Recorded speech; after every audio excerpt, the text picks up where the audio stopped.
If you're a business owner or in an executive position, you want to keep watching this video. I've mentioned this in some other videos, but we are in a battle for people's attention. And let me explain what I mean. Just think about it. Like, how often do you go to the movies? You go to a movie theater. How often do you watch TV shows like in the 90s and 80s and even early 2000s?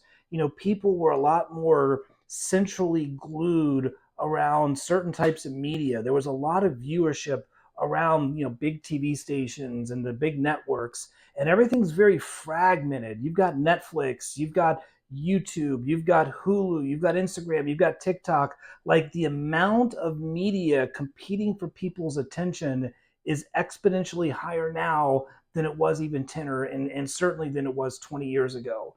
And as marketers, as digital marketers, as marketing professionals, that's the battle that we're up against. We're in a battle for people's attention. Think about that. Think about that in your creative and your copy. How do you nail things in a short amount of time? What are those hooks? What are the things that are really going to grab people's attention and hold people's attention? For more marketing tips, for more business tips, be sure to like and follow me, and let's grow.